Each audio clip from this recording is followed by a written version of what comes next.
Lo and behold, we are about to start our next Bible study, and in one of the very first verses in Genesis 6:4, we read the term the Nephilim. Now, keep in mind that I'll be illustrating the ESV version of the Bible just because in the Orthodox Study Version 1, these terms are already translated. But it's important to know the exact term of the Nephilim, and what are the Nephilim, and who are the Nephilim. Now, the reason that it is important to use the actual term, the Nephilim, instead of the translation is because it became an actual word. If you go to the thesaurus.net or the thesaurus dictionary, you'll find the word Nephilim, and describes it as the word Nephilim originates from Hebrew and refers to a group of giants known for their extraordinary strength and supernatural abilities. However, there are several synonyms that can be used to describe the Nephilim, including Titans, Gigantes, Anakim, and Rephaim. Now, I won't be actually reading the text that I am showing you guys just because I want to leave the actual reading for the Bible studies.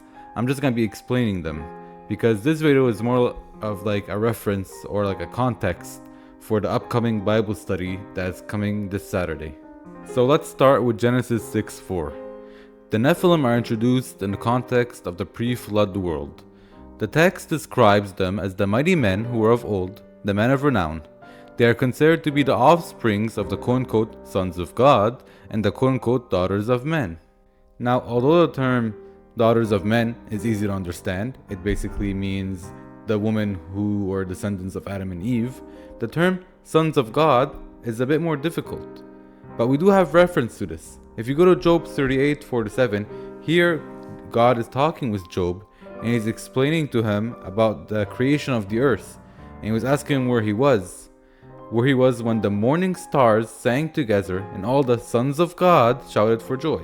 Now we know the term sons of God and morning stars are the same. And if you go look into the biblical term, the morning stars, anywhere you look, you will find the exact definition that the morning stars biblically means the angels of God. The only other being called morning star is Jesus Christ himself. So the morning star refers to either angels, fallen angels, or Jesus Christ. Now a lot of you will surely be telling me, no way this happened, right? No way did the angels of God sleep with the daughters of men. And a lot of others will be telling me, well, Genesis 1-11 are representations anyways. Like, these events didn't actually happen, they're just symbols and lessons we learned from, right? Well, Jude 6 seemingly provides an answer to both those questions. You see, Jude here is stating that the angels who did not keep their position and authority with God, who had left God, had committed these things, and they were kept in eternal chains under gloomy darkness until the judgment of the great day. Jude is clearly referring here to these angels who betrayed God and went and slept with the daughters of men. Now, this also disproves the fact that these were symbolic events and not actual events, because in no way would Jude reference these things. And plus, when we actually read through these things in the Bible study, we'll realize more and more that there is no way that these events were symbolic. Now, the question goes back to, well, why did these rebellious angels sleep with the daughters of men? Now, one of these leading theories, and mind you, these are not proven theories, these are just leading theories done by many researchers, is that these rebellious angels were trying to pollute humankind's blood. Now, if you want to know why that happened, I highly suggest you go and watch the first podcast, our first Bible study, just so we can understand together what I'm trying to talk about here. So God had promised Satan that the seed of a woman would crush his head as the serpent had bit his heel. Now the serpent here is the devil, and the devil did not want this prophesied figure to crush his head. And so the leading theory is that they polluted the human blood so that there could be no quote-unquote woman, pure woman, in order to bear that seed, as that seed is not able to come from a devilish woman. Now, a lot of you are going to take this term Nephilim and you're going to search the Bible, and you're going to read that it's only been mentioned twice. Here in Genesis 6:4 and somewhere else, the actual term Nephilim. And you're gonna say, well, what's the big deal? Like, why is there a separate video for this when it's only been mentioned twice in the entire Bible? But that's not true. They've been mentioned way more than twice. Because if you go back to the definition of Nephilim, you see that they have synonyms that describe them, such as Titan, Gigantes, Anakim, and Rephaim. And we're actually going to be going over all of them. In Genesis 14:5, the Rephaim, or Nephilim, are specifically mentioned as being defeated by King Kedorlaomer and his allies. This battle takes place in Ashtaroth Karnaim, a location associated with the Rephaim. This verse situates the Rephaim among other powerful groups of the time, indicating their significance in the ancient Near East during the era of Abraham. Now in Numbers 13, verses 28 and verses 33, we see that besides the specific mention of the Anakim, or Nephilim, the spies sent by Moses to Canaan also report the presence of strong people and large, fortified cities, which indicates not just the presence of Nephilim, but an entire city of Nephilim. In fact, the term here, giants, in verse 33, is actually listed as Nephilim in other translations of the Bible. Now in Deuteronomy 1:28, 2 verses 10 to 11, verse 21, as well as 3:11, we see that these passages provide additional context about the Anakim, the Emim, and King Og of Bashan, reinforcing their descriptions as giant-like beings. Thus, these were all Nephilims. And if you look at Deuteronomy 2:20, we come to know of the Zamzumin. The Zamzumin, or the Zuzim, the race of Zuzim, were a race of giants encountered by the Ammonites. In fact, the Bible describes them as people great and many, and tall as the Anakim, which we've proved were Nephilims. If you go to Joshua 11, verses 21 and 22, as well as chapter 15, verse 14, these verses recount the Israelites' conflicts with the Anakim in the hill country of Judah and Israel during the conquest of Canaan.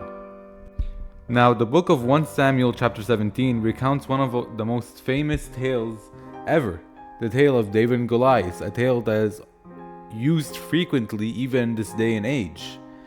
And if you actually look at it, if you look at Goliath for a second, he is a Philistine champion that was over 9 feet tall and had armor and weaponry that weighed over 200 pounds. This man was, he wasn't a man, he was a Nephilim. In fact, if you go to 2 Samuel chapter 21 verses 15 to 22, as well as 1 Chronicles chapter 20 verses 4 to 8, you see that there was encounters during King David's reign, and yes, King David is the same David from the tale of David and Goliath. And these encounters were with several giants who were descendants of the giants in Gath, the same place where Goliath was. You know, these include giants like Ishbi-Benob, who intended to kill David, Saph, another giant warrior, Lami, the brother of Goliath, who fought David, who wielded a large spear, an unnamed giant noted for having 6 fingers on each hand and 6 toes on each feet. And in 1 Chronicles 11:23, one of David's men also encountered a giant. Like here, this passage describes an encounter with an Egyptian man of great stature, though he wasn't explicitly labeled as a giant, but you would imagine great stature would mean he was extremely tall. If you go to Amos 2:9, you see that this passage refers to the Amorites, describing them as tall as cedars and as strong as oaks. Now again, they do not explicitly call them giants, but their description definitely sounds like giants. Like, you know, like as tall as cedars and as strong as oaks. How could it not be? Now, if you go to Isaiah 17:5, you see that there is a mention of a valley of Rephaim. Rephaim is another term for Nephilim, just to remind you all. And again, although giants were not specifically mentioned here, their valley definitely was. Now, Ezekiel 32:27 is very interesting, and we're gonna come back to that. But what's important right now to note is that the Nephilims have been mentioned almost throughout the entire Old Testament, which make up the most of the Bible. Now, the reason I skipped over Ezekiel is because I can use this as a reference point for the next part 2, which is coming next week. And now we're going to show a small preview of part 2. Thank you for listening today. I'm glad you enjoyed the preview. Stay tuned. I wanted to go even further. How deep can I go and what can I find more about the Nephilim? Book of Enoch, Book of the Giants. The passage paints a picture of environmental and social chaos that was caused by the Nephilim. The angels request Enoch to intercede on their behalf before God. That eventually led to them turning against mankind and sinning against the birds and the beasts and the reptiles and the fish. They start eating everything in plain sight. The dreams of the Nephilims are central. The demons that we see today could be Nephilims.